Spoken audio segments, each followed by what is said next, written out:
Hey guys, Travis Ventrella here, and recently I've been working on a case study, and in this case study I've actually been sitting down with six-figure income earners and seven-figure income earners.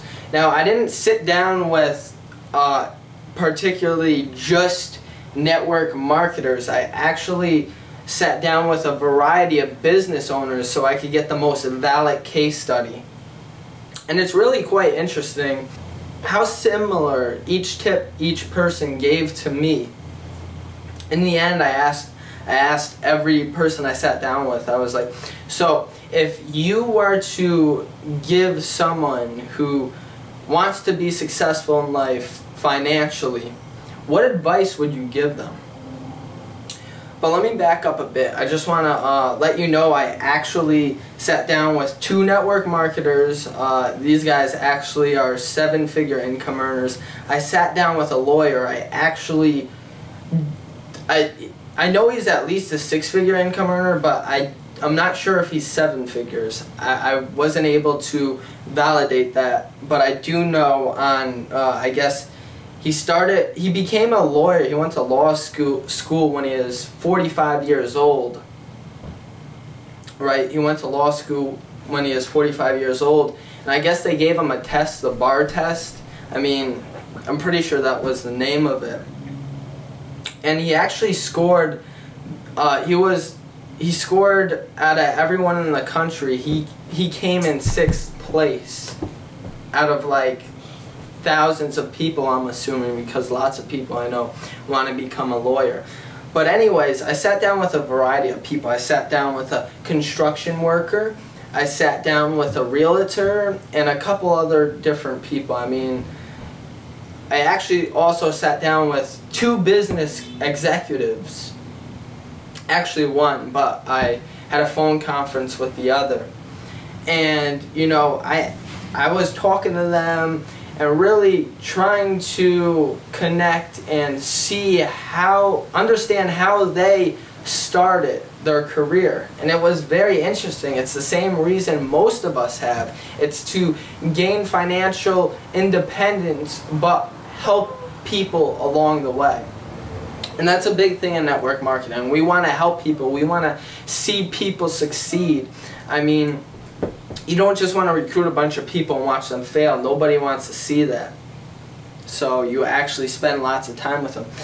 But anyways, getting down to business over here. So I sat down with these people, and our conversation, you know, I was getting into how they started, like I said before.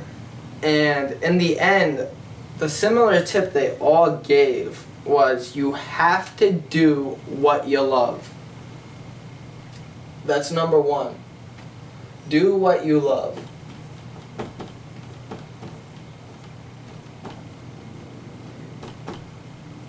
And the reason for doing what you love is because if you do what you love, you'll stick with it forever. You'll never get tired of it. You'll never get bored of it. You always want to keep doing it. So that's very important. The next thing is they had a why. And that was actually the most important one.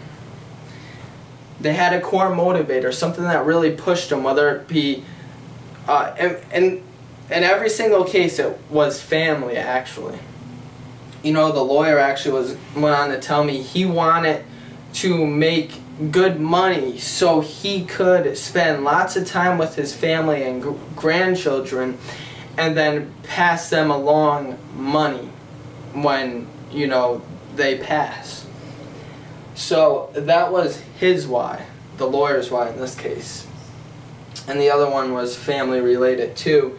So you want to have a core motivator, and an example of a core motivator is you don't want it to be materialistic. You don't want it to be a car, you don't want it to be a house, you don't want it to be anything of that nature, you know, by itself. I mean, if you have a family and you're living in poverty or something and want some sort of shelter you own, that's a different story.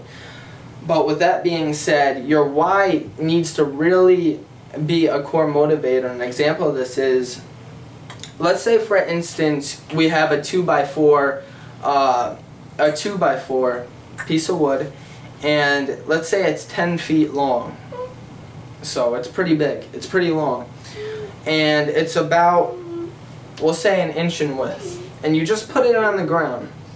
And let's say you're on this side, and there's $20 on this side of it, on the right side. Are you going to walk across that plank to go pick up the 20 bucks? Of course you are. I mean, it's an easy 20 bucks. All you have to do is walk on top of a plank.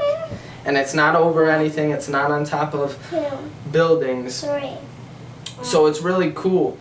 A cool, easy 20 bucks. But let's take a different approach here.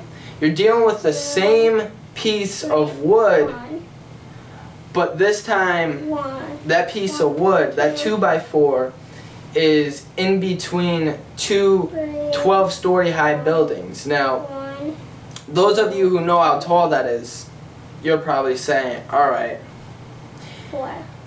that's tall. So, you're on one of the buildings. The other building, there's $20, that same $20 on that right side of the plank. Are you going to walk across that? You know, and you better have very good balance. Are you going to walk across that to retrieve the $20? No, you're not. You know, that's stupid. Why risk your life for 20 bucks? But now, let's say the building on the right side is burning down and your family is on that building. Are you going to walk the plank now? You're actually going to run the plank now. I mean, we all could agree on that. You're going to run over that plank, and you're going to, whether you have to take your own life, you are going to do whatever it takes to rescue your family, the ones you love. So with that being said, your why really needs to be deep. It needs to motivate you, and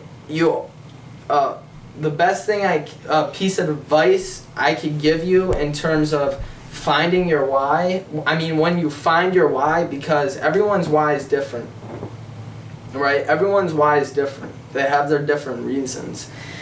But when you do find your why, you're going to want to write it down on a piece of paper, and you're going to want to put that piece of paper where you will see it every single day. Maybe that's on your door, maybe that's on your mirror in your bathroom. I don't know. Somewhere you will see it every day, because when you look at that, it's going to bring that power back into your body, and you're going to do whatever it takes to accommodate your why. So with that being said, I hope this video really helped you all. I mean, being a millionaire is not hard. You just have to have the right mindset, and you have to be willing to do whatever it takes. Of course, ethically. You want to be ethical about it, but you need to be willing to do whatever it takes to get to where you want. With that being said, thank you guys for watching, and if you have any questions, be sure to leave them below this video, or I'm actually going to provide you with my number and email, and I'd love to get in contact with you. I'd love to hear what you think about this video. So everyone have a blessed day. I'll talk to you all soon. Take care.